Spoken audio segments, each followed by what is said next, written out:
Next हमारा जो chapter है वो एंडोक्राइन सिस्टम है, जिसमें हम रिप्रोडक्टिव सिस्टम कैसे काम करता है, कैसे ओवरीज काम करती हैं, कैसे टेस्टिस काम करता है, यूट्रस कैसे काम करता है, इन सब चीजों को हम इस चैप्टर में जानेंगे। जैसे कि हमने बाकी के सिस्टम हमने पढ़े हैं, हमने डाइजेस्टिव सिस्टम पढ़ा, हमने लंग्स का सिस्टम पढ़ा, ऐसे ही इस चैप्टर को भी उसी सिस्टम के हिसाब से आपको पढ़ना है।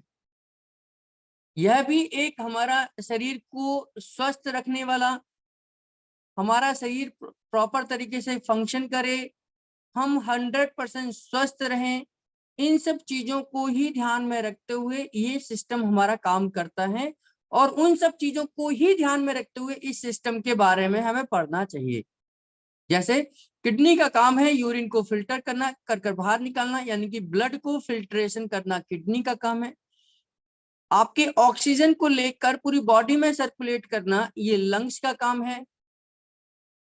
ये आपके हर बॉडी के हर सेल तक हर न्यूट्रिशन वाली पहुंचे, ये ब्लड का काम है।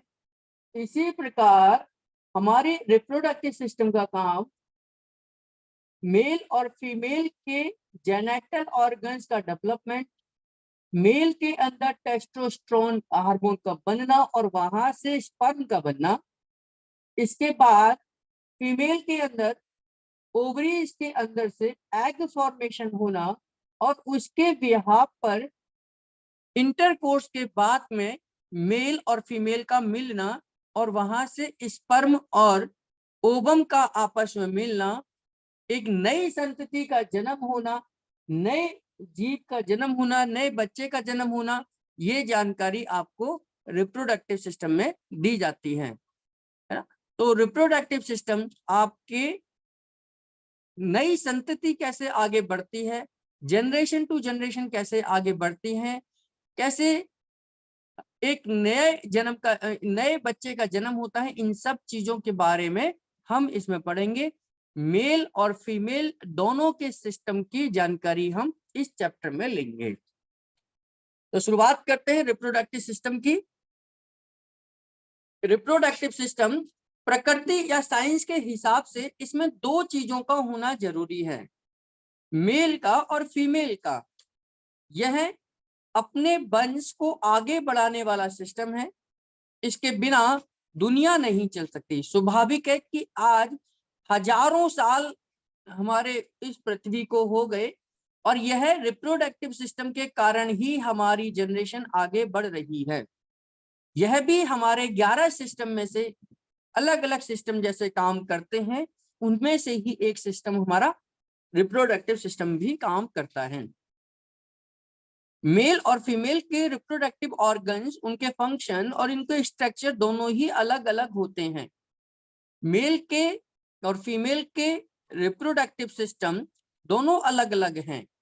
मेल और फीमेल के अंदर केवल यही सिस्टम, अभी तक हमने जितने भी सिस्टम पढ़े थे, चाहे वो किडनी का सिस्टम हो, ब्लड का सिस्टम हो, हार्मोन्स का सिस्टम पढ़ेंगे या हार्ट का सिस्टम हो, मैंने ये कभी नहीं बोला कि फीमेल का हार्ट ऐसा होता है, मेल का हार्ट ऐसा होता है, फीमेल की किडनी ऐसी होती है, मेल की किडनी ऐसी होती है। हमने कभी भी आपको नहीं बोला। क्यों? क्योंकि बाकी 10 के 10 सिस्टम दोनों में बराबर हैं, दोनों में सेम है, दोनों में उनके फंक्शन अलग हैं, सेम है। लेकिन ये 11वां सिस्टम हमारा रिप्रोडक्टिव सिस्टम है, इसमें दोनों के ही सिस्टम अलग अलग हो जाते हैं। और इसका वजह है कि हमारे 23वीं जोड़ा क्रोमोसोम, मैं आपको बार बार बोलता हूँ कि 23 जोड़ी क्रोमोसोम हमारी बॉडी के अंदर होते हैं, यानी कि 46 क्रोमोसोम हमारी बॉडी के अंदर होते हैं, चाहे मेल हो चाहे फीमेल हो, जिनमें से 22 जोड़ी जो हैं वो दोनों में सेम है।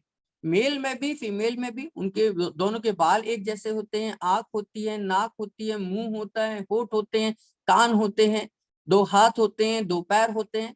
लेकिन जब हम रिप्रोडक्टिव सिस्टम में चले जाते हैं, यानी कि 22 क्रोमोसोम तो एक जैसे हैं दोनों में, लेकिन 23वां क्रोमोसोम चेंज हो जाता है। और ये यही 23वां क्रोमोसोम, 23वीं जोड़ा क्रोमोसोम हमारे सिस्टम को, मेल को फीमेल से अलग कर देता है, फीमेल को मेल से अलग कर देता है। इसलिए उसको हम सेक्स क्रोमोसोम कहते हैं, 23 भी जुड़े क्रोमोसोम को। मेल और फीमेल के रिप्रोडक्टिव ऑर्गन, उनके फंक्शन और स्ट्रक्चर दोनों ही अलग अलग होते हैं।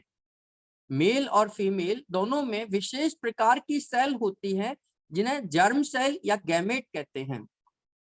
यानी कि रिप्रोडक्टिव की जो सबसे छोटी इकाई है वो मेल में और फीमेल में होगी तो उसे जर्म सेल या गैमेट बोलेंगे। रिप्रोडक्शन की सबसे छोटी इकाई को जर्म सेल कहते हैं। यही जर्म सेल्स आगे जनरेट होते हैं, यानी कि आगे ग्रोथ करते हैं और धीरे धीरे इनका विकास होता है। मेल में इसे स्पर्मेटोजू कहते हैं और यह यानी कि एक स्पर्म अगर जब होगा, एक सिंगल स्पर्म जब होगा तो उसे स्पर्मेटोजू कहेंगे। जब बहुत सारे स्पर्म इकट्ठे होते हैं और स्पर्म हमेशा ग्रुप में ही होते हैं, सिंगल स्पर्म नहीं होता, तो ग्रुप में जब स्पर्म होते हैं तो उसे स्पर्मेटोजुआ कहा जाता है। यानी कि एक स्पर्म को स्पर्मेटोजू कहेंगे, बहुत सारे ग्रुप ऑफ स्पर्म को हम स्पर्मेटोजुआ यानी कि प्लूरल कहते हैं। आपने पढ़ा था सिंगुलर होता है, प्लूरल होता है, यानी कि सिंगुलर का मतलब एक होता है, प्लूरल का मतलब एक से ज्यादा होते हैं। स्पर्म की सबसे छोटी इकाई स्पर्मेटोजुआ कहलाती है, जबकि फीमेल में इसी को हम ओवा या ओवम कहते हैं। यानी कि एक अंडे की बात करते हैं फीमेल की तो ये ओवम कहलाएगा, और बहुत सारे अंडों की बात करी जाएगी जब भी तो ये ओवा कहलाएगा। आपने सुना होगा ओवा से ही ओव्यूल्यूशन बनता है। ओव्यूल्यूशन का मतलब है एग का फॉर्मेशन होना, एग का बनना। जब मेल की एक इकाई और फीमेल की एक इकाई आपस में मिलती है तो उसे जायगोट कहते हैं। यानी स्पर्मेटोजुआ प्लस ओवा आपस में जब मिलते हैं तो उसे जायगोट बनाते हैं। बच्चे की सबसे छोटी इकाई को हम जायगोट ही कहते हैं। यानी कि बच्चे की शुरुआत कहाँ से होती है? जायगोट से होती है। Zygote is the functional and structural unit of any children. यानी कि बच्चे की सबसे छोटी इकाई को हम जायगोट कहते हैं। बाद में यही जायगोट 72 घंटे तक यूट्रस की वॉल में जाकर प्लेस हो जाता है, यानी कि स्थापित हो जाता है, और धीरे धीरे ये बच्चे का रूप लेना शुरू कर देता है, जहां पर इसकी वृद्धि और विकास होता है। बाद में एक बेबी का रूप धारण कर यह 9 महीने बाद मेल और फीमेल बेबी के रूप में पैदा होता है। मेल के रिप्रोडक्टिव, अब मेल का जो भी रिप्रोडक्टिव ऑर्गन्स है उनका एक ही काम है कि स्पर्म सही क्वालिटी और सही क्वांटिटी में बने।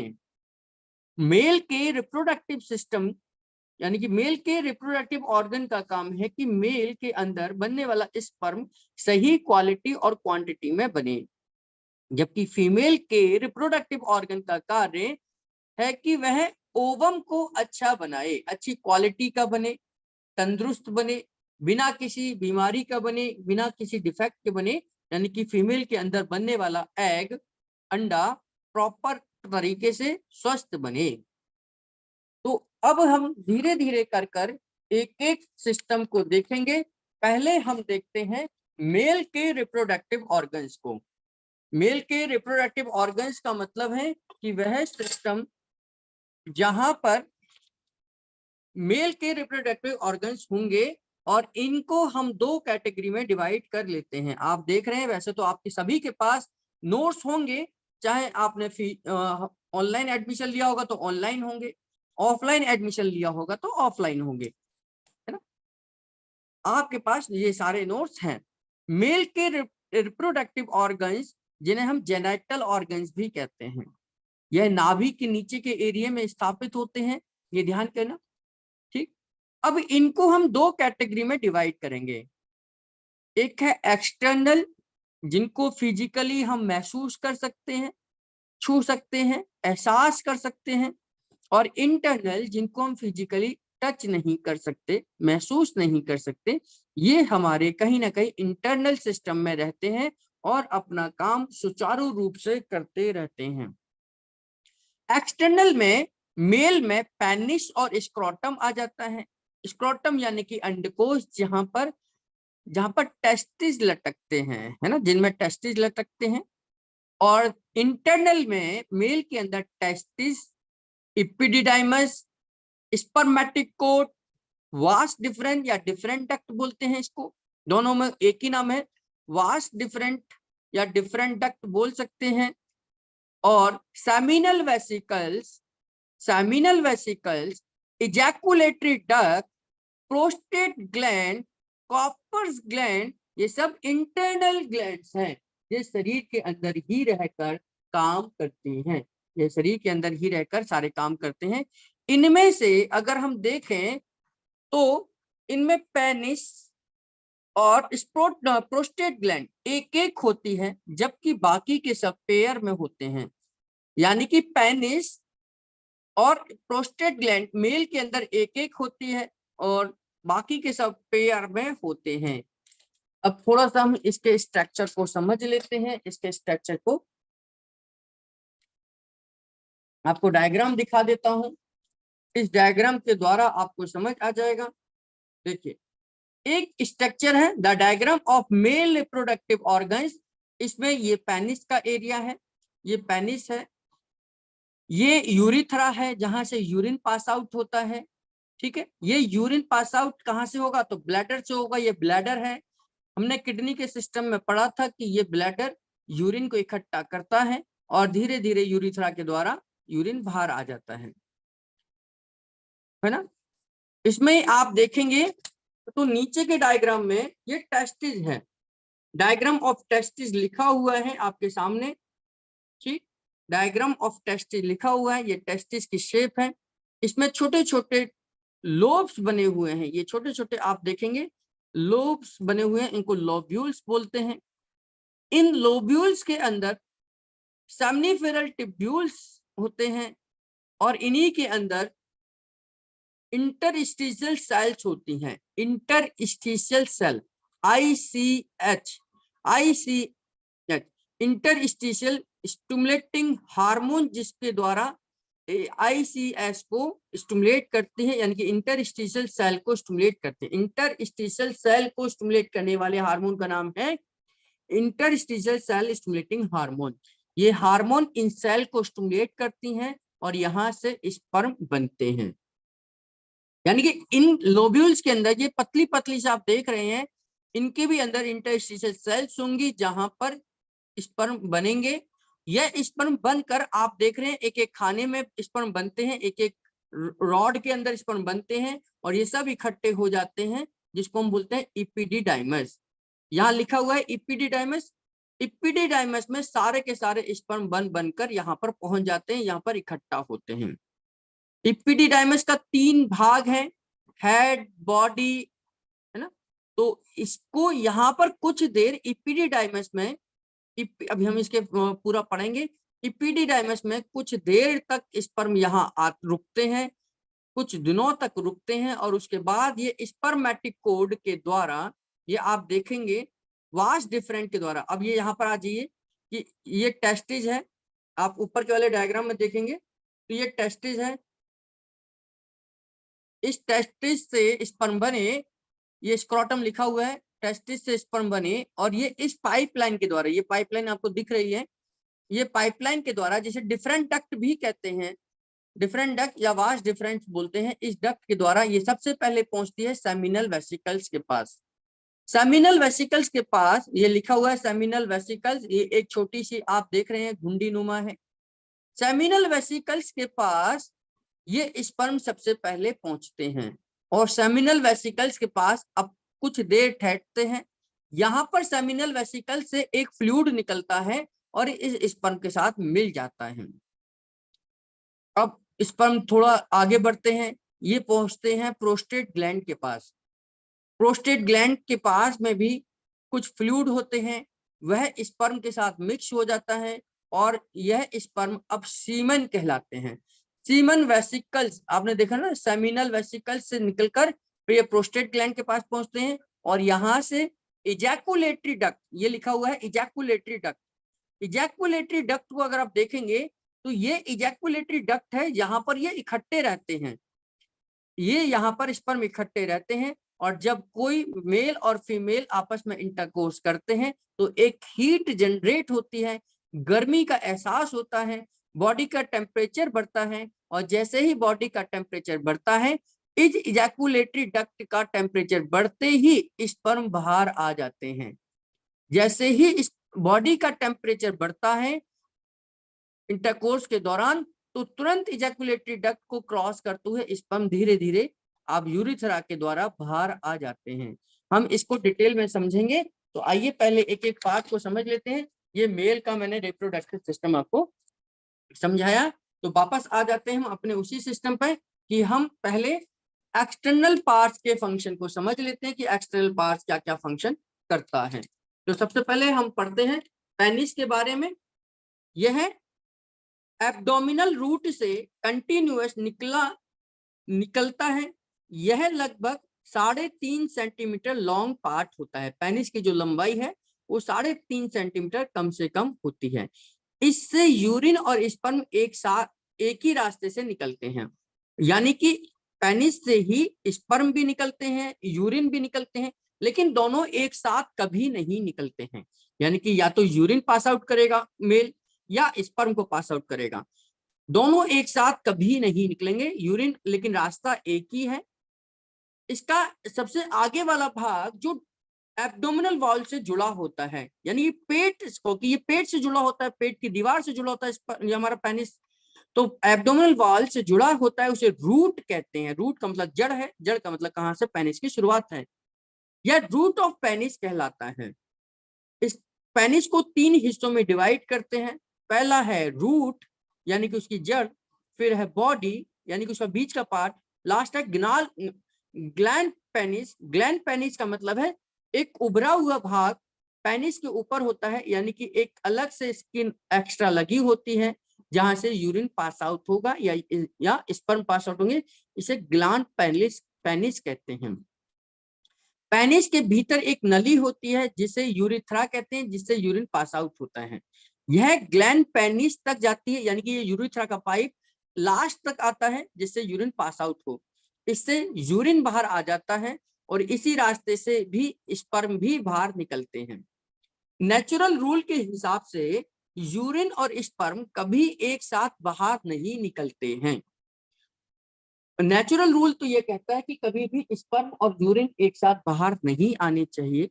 अगर निकलते हैं तो कहीं ना कहीं कोई दिक्कत है, और बहुत सारे लोग इस समस्या को बहुत बड़ा मानते हैं और उस समय कहते हैं कि यूरिन में सफेद सफेद चिपचिपा कुछ पदार्थ निकल रहा है। इसी को हम बोलते हैं आम भाषा में कि यूरिन में धात का पास होना, यानी कि धात का आना, यानी कि चिपचिपा पदार्थ यूरिन में आना। और इसको एक आम भाषा में लोग कई बार नीम हकीम बोलते हैं कि आपकी ताकत निकल रही है। ताकत का मतलब है कि आपके स्पर्म आपके यूरिन में निकल रहे हैं। ये भी वही एक सिस्टम है। हमें ये समझना है कि एक, जैसे हमने अभी तक 11-10 सिस्टम पढ़े हैं, वैसे ही एक सिस्टम है।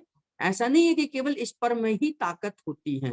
हाँ, स्पर्म बहुत स्लो प्रोसेस से बनता है, टाइम टेकिंग प्रोसेस है। बहुत सारे अमीनो एसिड्स, बहुत सारी प्रोटीन्स, बहुत सारा ग्लूकोज इसके बनने में लगता है, तो इसलिए ये शरीर की ताकत के हिसाब से बनते हैं। इसलिए आम भाषा में इसको ये भी कहते हैं कि शरीर की ताकत है ये।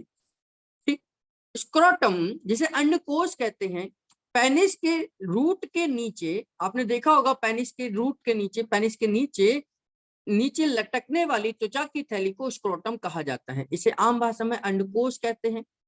इसमें इपिडिडाइमस के साथ टेस्टिस होते हैं। इपिडिडाइमस अभी मैंने आपको बताया था कि इपिडिडाइमस में स्पर्म आकर इकट्ठे होते हैं, कुछ देर के लिए यहाँ इकट्ठे होते हैं, यही वही है।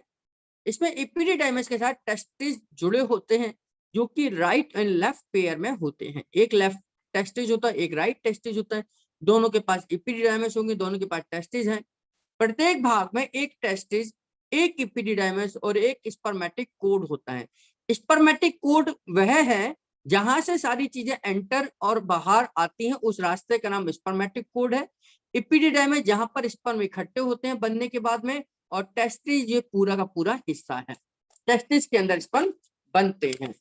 तो इस प्रकार से आपने देखा।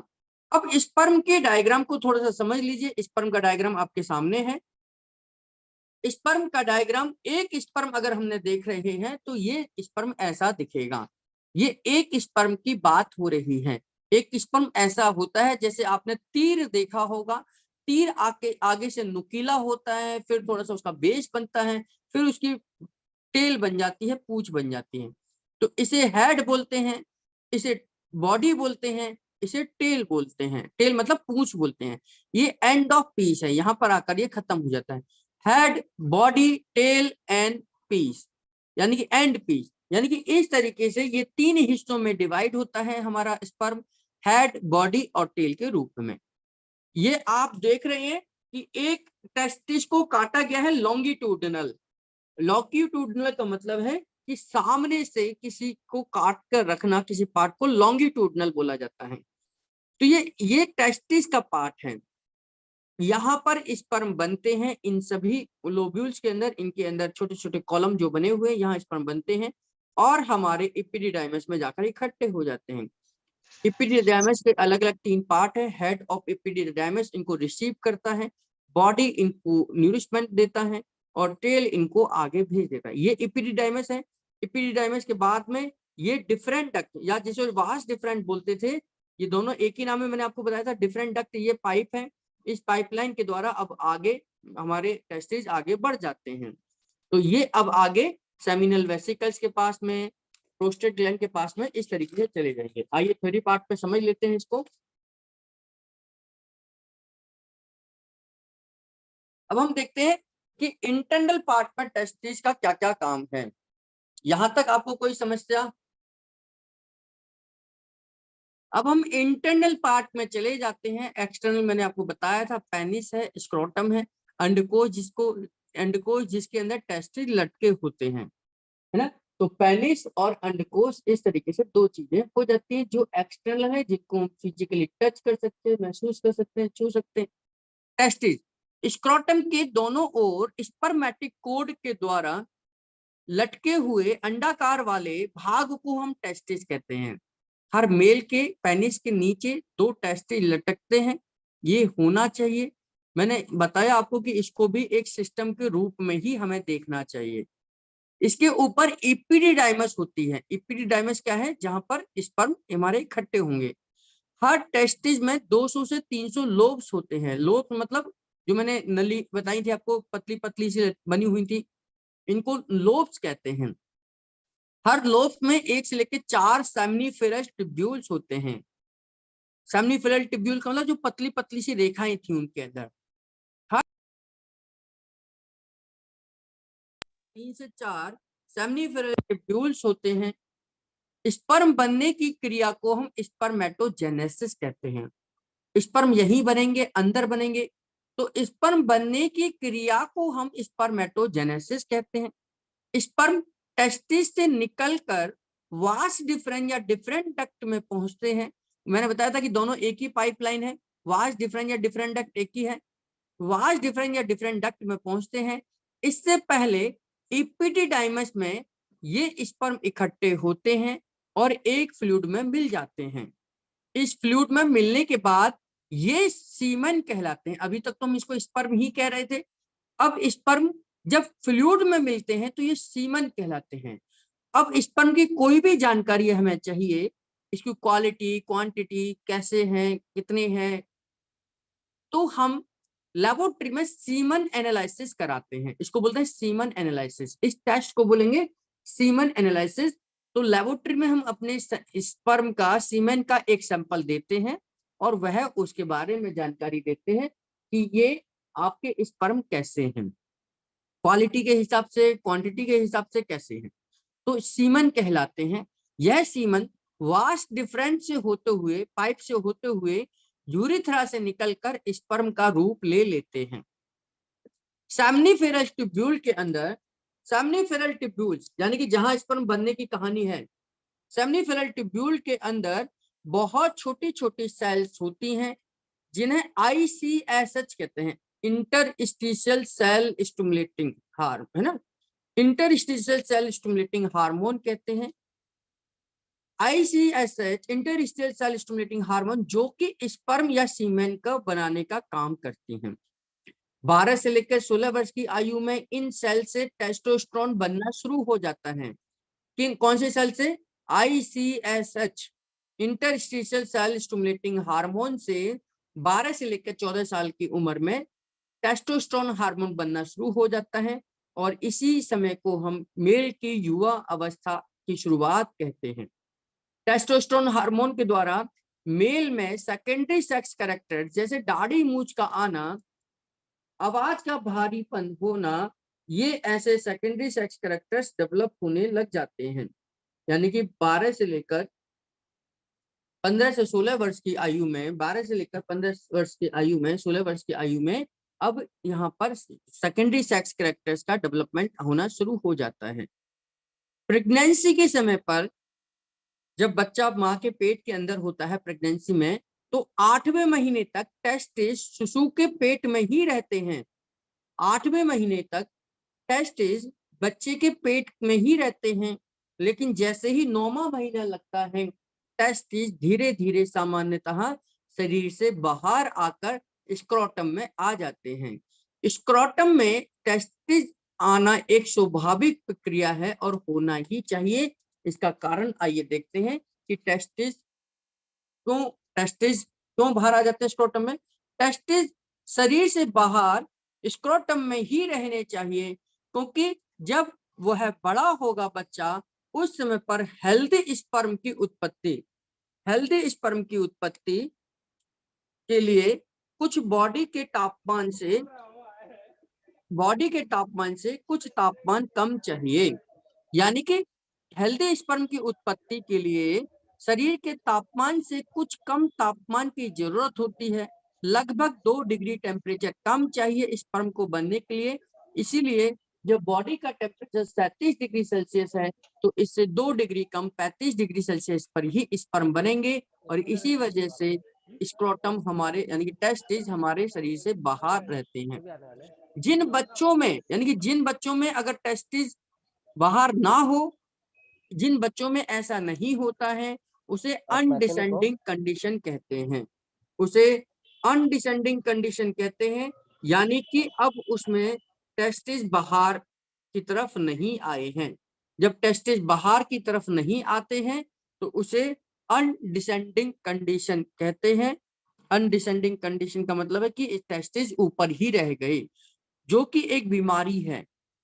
और अगर टेस्टिस बाहर नहीं आते हैं, तो ऐसे मेल के अंदर स्पर्म नहीं बन पाते हैं, और क्योंकि उनको 2 डिग्री टेम्परेचर कम नहीं मिल पाता है स्पर्म को बनने के लिए, और इसे इम्पोटेंसी यानी कि इनफर्टिलिटी या बांझपन भी कहते हैं। टेस्टिस में स्पर्मेटिक कोड के द्वारा ब्लड वेसल्स और लिम्फ वेसल्स अंदर पहुंचती हैं। मैंने आपको ध्यान होगा इस पर बताया था डायग्राम में, स्पर्मेटिक कोड के द्वारा blood vessels, lymph vessels, blood की सप्लाई सब टेस्टिस के अंदर स्पर्मेटिक कोड के द्वारा पहुंचते हैं। अब हम देखते हैं टेस्टोस्टेरोन हार्मोन का क्या काम है, ये कहाँ बनता है। आइए देखते हैं। टेस्टोस्टेरोन हार्मोन टेस्टिस के इंटरस्टिशियल सेल द्वारा बनता है। अब इंटरस्टिशियल सेल्स का मतलब आपको ध्यान आ गया होगा कि ICSH जो मैंने बताया था, वो एक सेल है, इंटरस्टिशियल सेल बोलते हैं, और इनका मुख्य काम है कि टेस्टोस्टेरोन हार्मोन क्या करता है, एंटीरियर पिट्यूटरी के द्वारा LH और FSH हार्मोन के प्रोडक्शन को इंक्रीज करता है। यानी कि टेस्टोस्टेरोन हार्मोन्स के द्वारा टेस्टोस्टेरोन हार्मोन एंट्रोपिट्यूटरी के द्वारा LH और FSH हार्मोन के प्रोडक्शन को इंक्रीज करता है। यह मसल्स, टिश्यूज और फैट मेटाबॉलिज्म को सिंथेसाइज करता है। यानी कि आपकी बॉडी में मसल्स की ग्रोथ ठीक हो, टिश्यूज की ग्रोथ ठीक हो, फैट मेटाबॉलिज्म ठीक प्रकार से हो, यह टेस्टोस्टेरोन का काम है। यह ब्लड वॉल्यूम को इंक्रीज करता है, यानी कि आपके शरीर के अंदर ब्लड को बढ़ाता है। आपने देखा होगा जिम में जो मेल होते हैं, जिम जो जाते हैं, वो टेस्टोस्टेरोन हार्मोन को इनटेक करते हैं पाउडर के रूप में या इंजेक्शन के रूप में। वो अपने मसल्स की कैपेसिटी को बढ़ाते हैं, अपने पावर को बढ़ाते हैं, एक्सरसाइज करने की क्षमता को बढ़ाते हैं, और उसके साथ साथ उनकी बॉडी में हीमोग्लोबिन भी बढ़ता है, ब्लड सर्कुलेशन भी बढ़ता है। यह ब्लड वॉल्यूम को भी इंक्रीज करता है, यह आरबीसी को भी इंक्रीज करता है, यह इलेक्ट्रोलाइट को रीएब्जॉर्ब करता है, यह वाटर बैलेंस मेंटेन करने का काम भी करता है। यानी कि वाटर बैलेंस मेंटेन करने का काम है कि शरीर के अंदर पानी की कितनी मात्रा जरूरी है उसको अंदर ही रोक लेना, और जो मात्रा जरूरी नहीं है उनको शरीर से बाहर निकालना, ये भी टेस्टिस का काम है। यानी कि यह इलेक्ट्रोलाइट्स को और वाटर को भी बैलेंस करता है।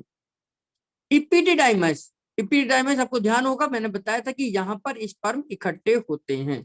नेक्स्ट हमारा टॉपिक है इपिडिडाइमस।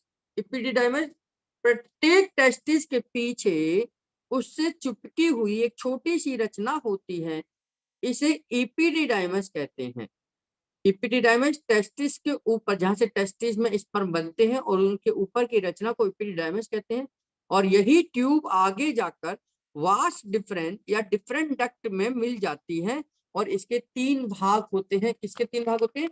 तो इपिडिडाइमस के 3 भाग होते हैं, जहां पर टेस्टिस में बनने वाले स्पर्म इकट्ठे होते हैं। और क्या क्या होगा उन स्पर्म के साथ में, आइए समझते हैं।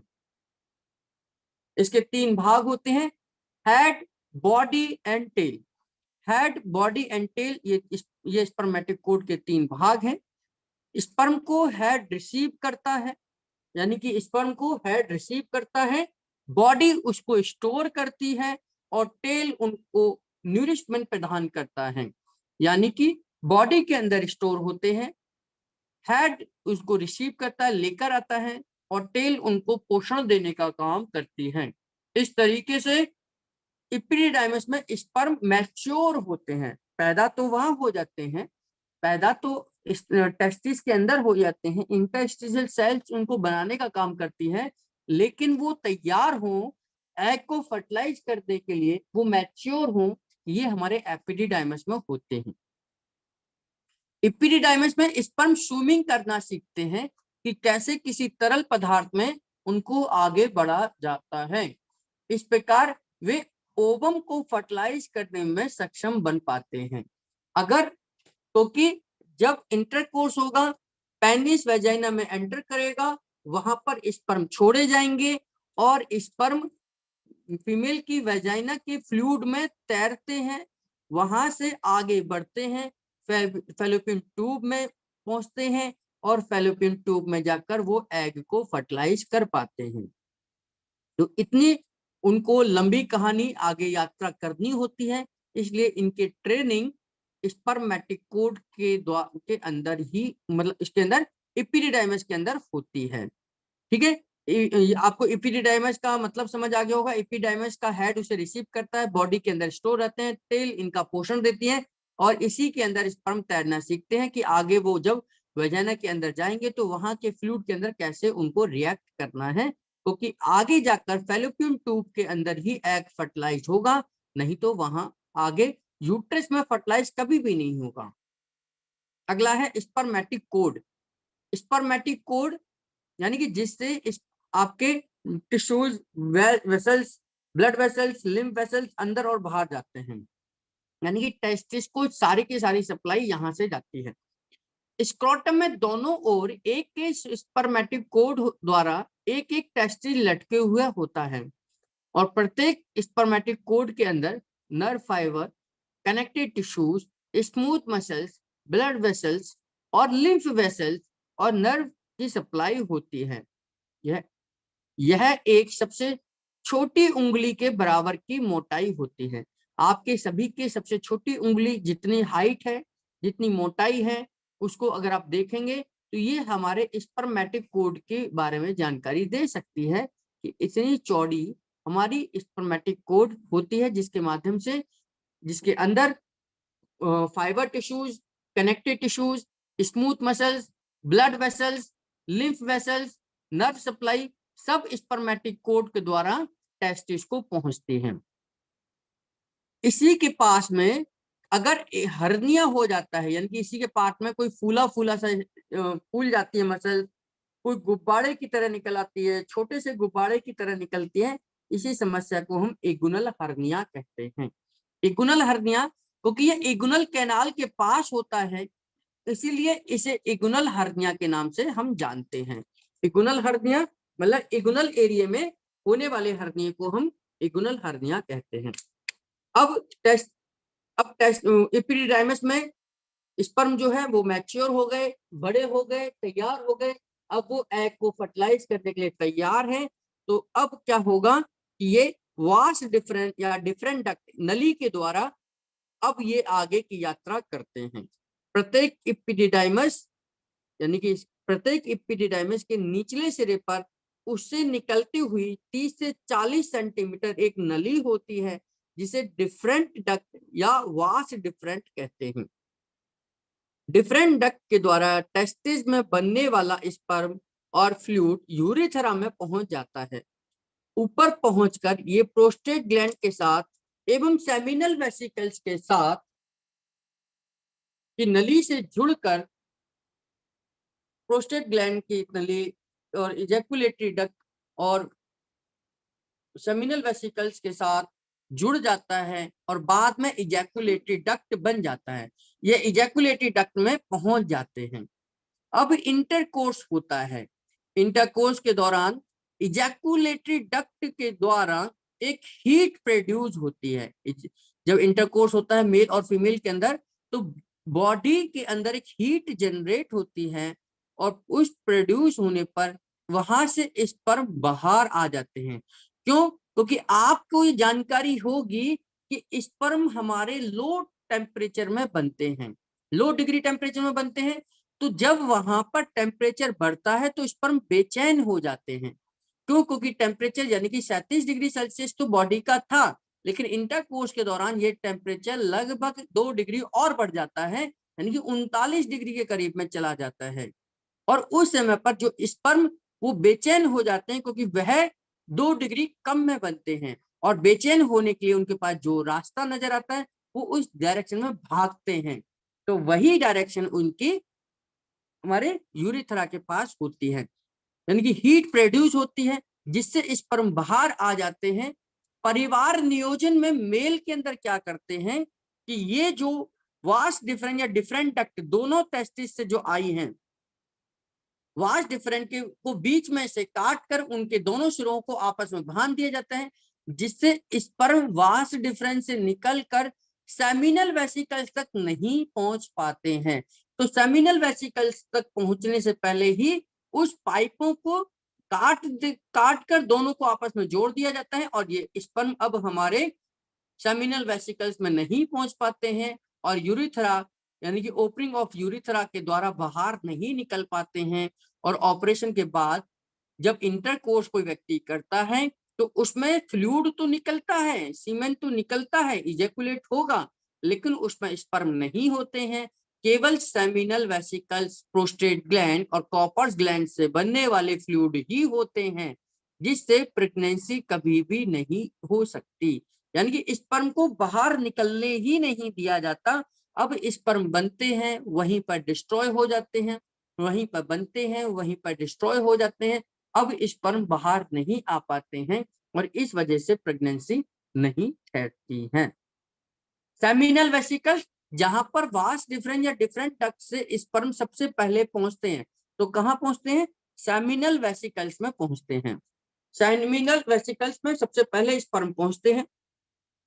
यह प्रोस्टेट ग्लैंड के पास यूरिनरी ब्लैडर और रेक्टम के बीच में एक थैली होती है। ये इसकी पहले फिजिकल पोजीशन बताई, आप डायग्राम में देखेंगे पीछे जाकर। तो सेमिनल वेसिकल्स क्या है? यह प्रोस्टेट ग्लैंड के पास ब्लैडर मतलब यूरिनरी ब्लैडर और रेक्टम के बीच में एक थैली होती है, जिसे सेमिनल वेसिकल्स कहते हैं। सेमिनल वेसिकल्स कहते हैं। इसमें टेस्टिस से वास्ट डिफरेंस से होते हुए इसमें टेस्टिस से वास्ट डिफरेंस से होते हुए आने वाले स्पर्म इकट्ठे होते हैं।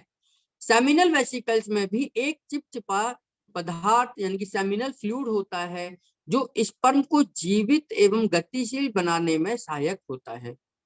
यह फ्लूइड स्पर्म को फीमेल के रिप्रोडक्टिव ट्रैक्ट में घुसने पर घुसने में मदद करता है। जो सेमिनल वेसिकल से निकलने वाला जो फ्लूइड है, ये फ्लूइड क्या करेगा, स्पर्म को जीवित और गतिशील बनाने में सहायक होता है, और साथ ही यह स्पर्म को फीमेल के रिप्रोडक्टिव ट्रैक में पहुंचाने में मदद करता है, क्योंकि लुब्रिकेशन का काम करेगा। सेमिनल वेसिकल्स का जो फ्लूइड निकलता है वो अल्कलाइन नेचर का होता है, और अल्कलाइन नेचर का होने के कारण अब ये स्पर्म के नेचर को अल्कलाइन बना देता है, और इस समय पर हमारे मेल की बॉडी से जो स्पर्म निकलेंगे वो अल्कलाइन नेचर के निकलते हैं। इजैकुलेटरी डक्ट, ये 2 ट्यूब होती हैं, प्रत्येक डक्ट सेमिनल वेसिकल्स, और आज के आगे जाकर इजैकुलेटरी डक्ट जहां पर स्पर्म रहेंगे, इंटरकोर्स तक यही रहते हैं।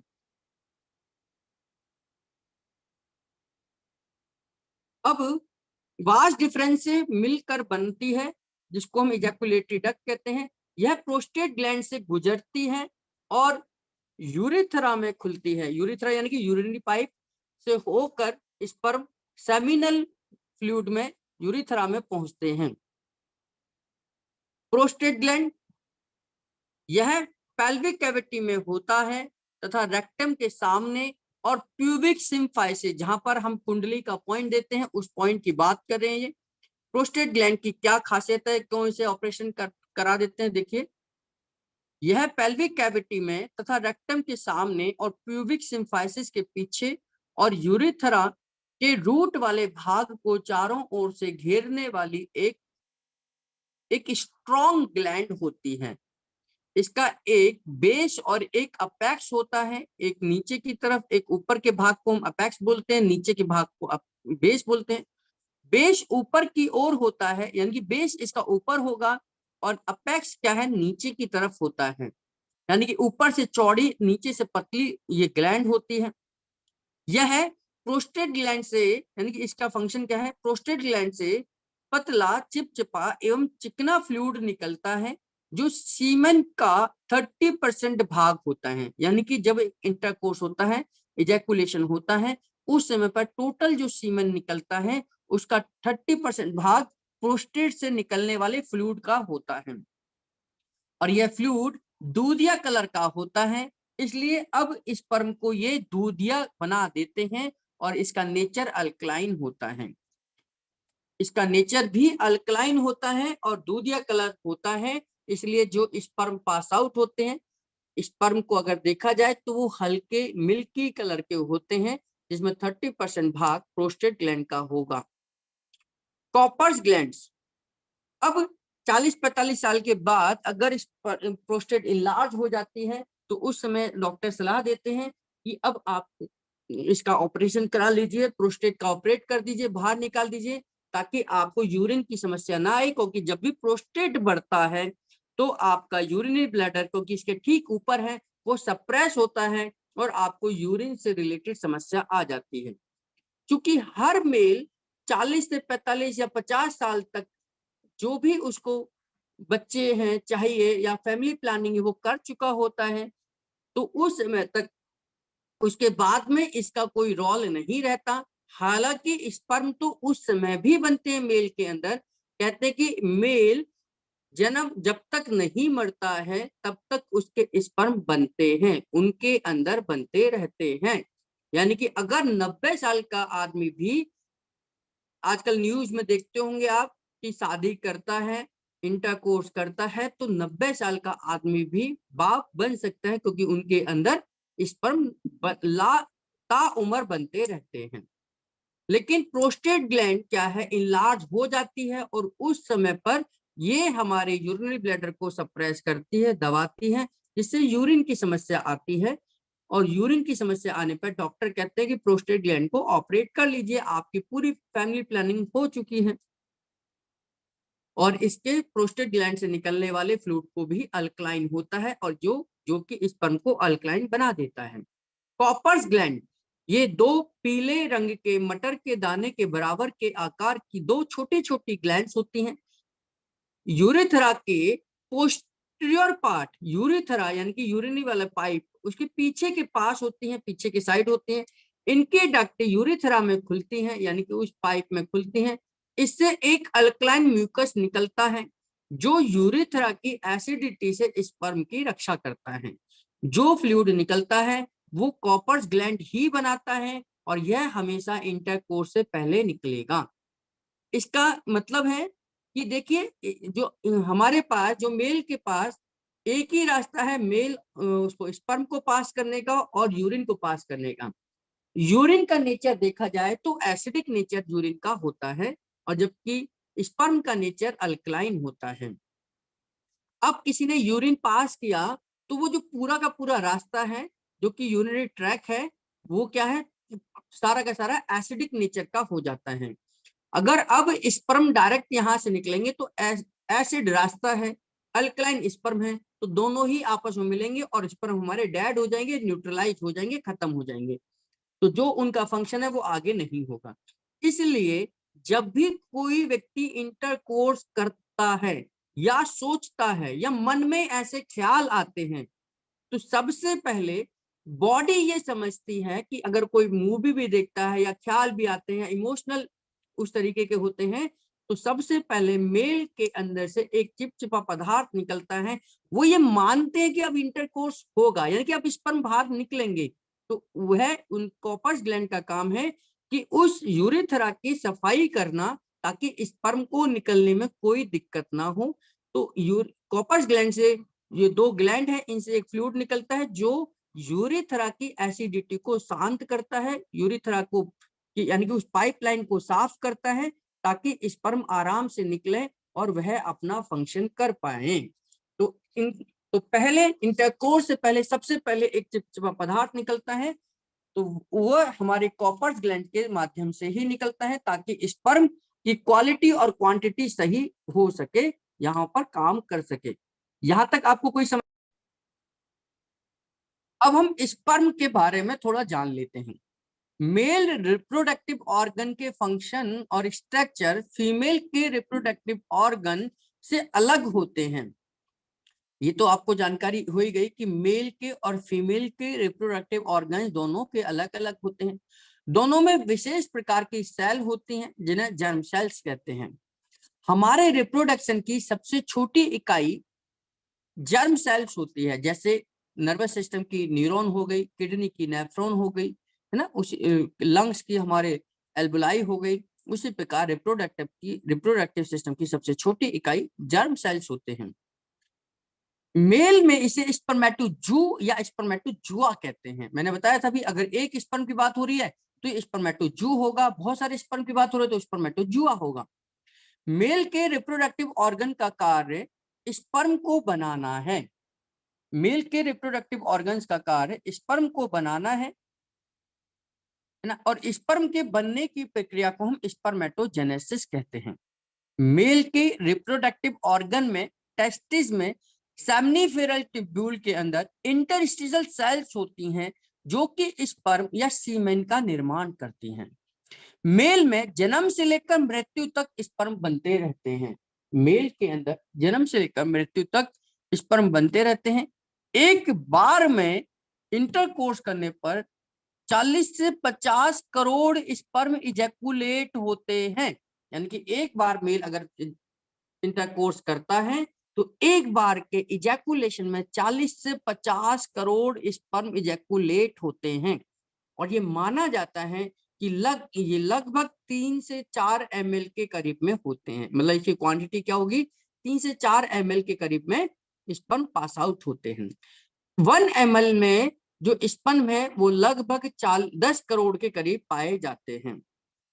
इसमें से केवल एक ही स्पर्म, यानी कि ये 40 से 50 करोड़ स्पर्म में से केवल एक ही स्पर्म ओवम को, एग को फर्टिलाइज्ड करता है, बाकी सभी डेड हो जाते हैं।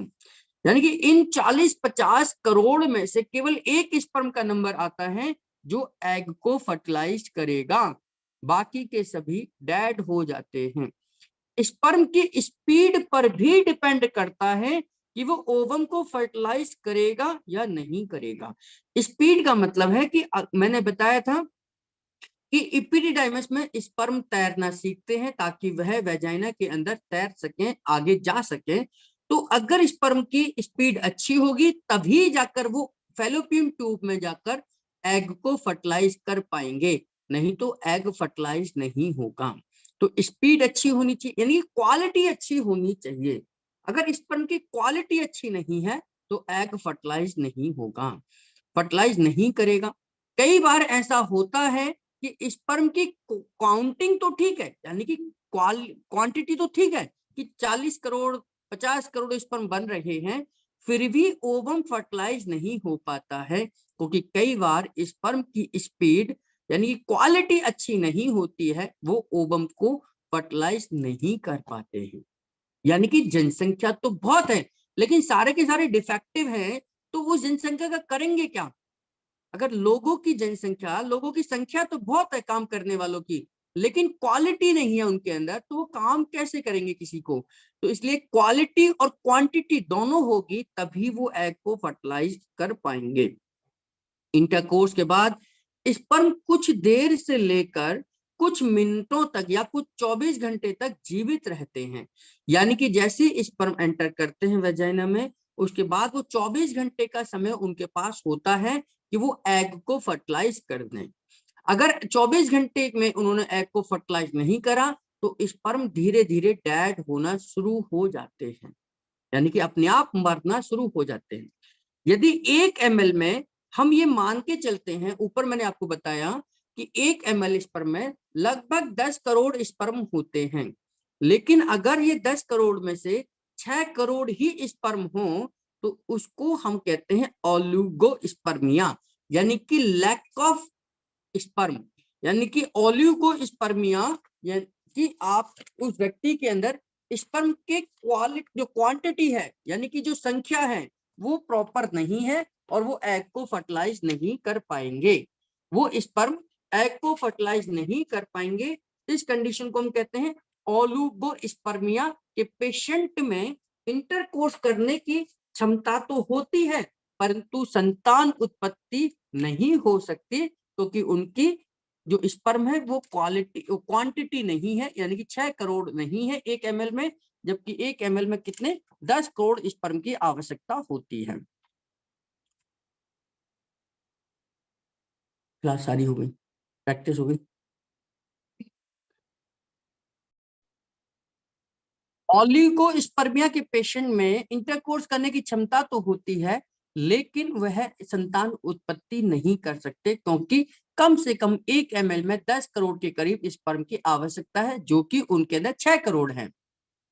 अगर स्पर्म केवल 2 करोड़ ही हो, 2 करोड़ ही किसी के स्पर्म हो तो उसको एजुस्पर्मिया कहते हैं और ये माना जाता है कि ये ना के बराबर है। यानी कि ऐसा तो अगर जिसकी कंडीशन जिसकी रिपोर्ट में हमने देखा एजुस्पर्मिया लिखा हुआ है, इसका मतलब उसको स्पर्म ना के बराबर ही बन रहे हैं। कहाँ वो 40 करोड़ स्पर्म में से एक एग को फर्टिलाइज कर पाएगा और यह 2 करोड़ में से क्या होगा? तो ऐसे मेल तो बच्चा उत्पन्न कर ही नहीं सकते हैं। ये जानकारी हमें मिलेगी हमें जब हम सीमेन एनालिसिस करेंगे। तो सीमेन एनालिसिस से इस चैप्टर से हमें ये भी पता चल रहा है कि इनफर्टिलिटी यानी कि बांझपन के क्या क्या कारण हो सकते हैं। थोड़ा स्पर्म की जानकारी ले लीजिए। मैंने स्पर्म का डायग्राम आपको दिखाया था। स्पर्म 3 भाग के होते हैं, जैसे उसका हेड है, नेक है, टेल है। हेड यह सबसे आगे का हिस्सा है जो नुकीला है, यही ओवम को एग को फर्टिलाइज कर कर उसमें प्रवेश करता है और उसके साथ मिलकर भ्रूण बनाता है, एम्ब्रॉयड बनाता है, यानी कि उसके साथ मिलकर जायगोट बनाता है।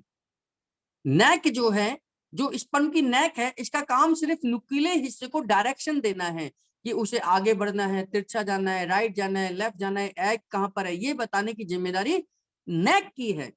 जबकि टेल जो है, पूंछ जो है, गर्दन के पीछे पतली और लंबी टेल होती है। यह स्पर्म के मूवमेंट को क्रिएट करती है और न्यूरिशमेंट प्रदान करती है। यानी कि यह इसकी टेल होती है, गर्दन के पीछे पतली सी टेल होती है जो स्पर्म को मूवमेंट देती है और उसे पोषण देने का काम करती है। इसके फंक्शन देख लेते हैं स्पर्म के। एंटीरियर पिट्यूटरी के गोनाडोट्रोफिन हार्मोन के स्टिमुलेशन होने पर, एंटीरियर पिट्यूटरी के गोनाडोट्रोफिन हार्मोन के स्टिमुलेशन होने पर टेस्टिस में स्पर्म बनते हैं। ये समझ आया हमको, है ना।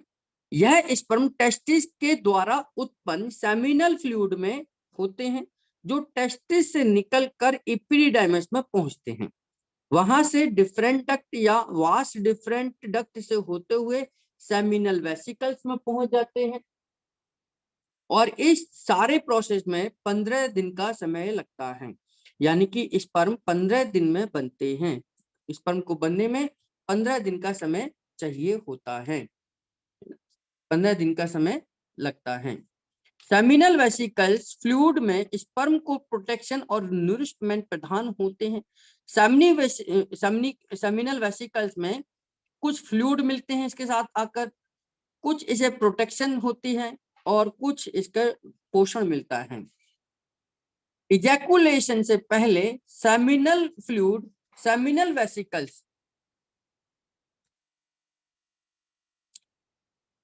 यानी कि से निकलकर सेमिनल वेसिकल से निकलकर प्रोस्टेट ग्लैंड में आती है और उसका हिस्सा बन जाती है। यानी कि ये बता रहे हैं स्पर्म वहां से डिफरेंट या डिफरेंट डक्ट से होकर सेमिनल वेसिकल्स में पहुंचेंगे, फिर वहां ये किसी फ्लूइड में मिलेंगे, फिर वहां से निकलकर ये इजैकुलेटरी डक्ट में पहुंचेंगे, फिर वहां से निकलकर ये प्रोस्टेट ग्लैंड में पहुंचेंगे, और प्रोस्टेट ग्लैंड में जब ये स्पर्म निकलते हैं तो ये सीमेन का रूप बना लेते हैं, निकलकर प्रोस्टेट ग्लैंड में आती हैं और उसका हिस्सा बन जाती हैं। आगे चलकर ये कॉपर्स ग्लैंड से निकलने वाले स्राव से मिलकर टोटल सीमेन बन जाते हैं। कॉपर्स ग्लैंड मैंने आपको बताया था कि इंटरकोर्स के दौरान पहले एक चिपचिपा पदार्थ निकलता है, जिसकी वजह से वह हमारे यूरिन के रास्ते को अल्कलाइन बना देता है। इसे कॉपर्स ग्लैंड से निकलने वाले स्राव के साथ मिलकर ये सीमेन बन जाता है। जब इंटरकोर्स के दौरान फीमेल की वजाइना में पहुंच जाते हैं, स्पर्म पहुंच जाते हैं। अब इसके आगे की कहानी, जब स्पर्म फीमेल की वजाइना में पहुंचेंगे, हम फीमेल के रिप्रोडक्टिव सिस्टम में पढ़ेंगे। कंपोजिशन ऑफ सीमेन, सीमेन किन से बना होगा, क्या क्या चीजें सीमेन को बनाती हैं, यानी कि स्पर्म को बनाती हैं। तो सीमेन एक फ्लूइड है, तो फ्लूइड होने के नाते इसमें 80 से 90% भाग पानी होगा, 5% भाग इसका स्पर्म होता है, केवल 5% भाग, जो कि प्रोटीन, मिनरल्स और डिफरेंट ग्लैंड से जो भी पार्ट्स निकलते हैं उनका सॉलिड पार्ट होता है। प्रॉपर्टी क्या है, ये घोर अल्कलाइन होता है, इसका पीएच वैल्यू 7.5 से लेकर 8 तक हो सकती है, यानी कि 7.5 से लेकर 8 तक इसकी पीएच वैल्यू हो सकती है। जिनका स्पर्म एसिडिक नेचर का होगा वो कभी भी एग को फर्टिलाइज नहीं कर पाएगा। सीमेन एनालिसिस से पता चलता है कि सीमेन कैसा है, स्पर्म कैसा है, एसिडिक है, अल्कलाइन है। और पर इजैकुलेशन में, यानी कि एक बार इंटरकोर्स में लगभग 3 ml के करीब में, 3 से 4 ml के करीब में स्पर्म बाहर होते हैं, यानी कि 30 से 40 करोड़ के करीब में स्पर्म इजैकुलेट होते हैं, बाहर आते हैं। ये हमारा हुआ मेल रिप्रोडक्टिव सिस्टम। इसके बाद हम नेक्स्ट क्लास में पढ़ेंगे फीमेल रिप्रोडक्टिव सिस्टम के बारे में।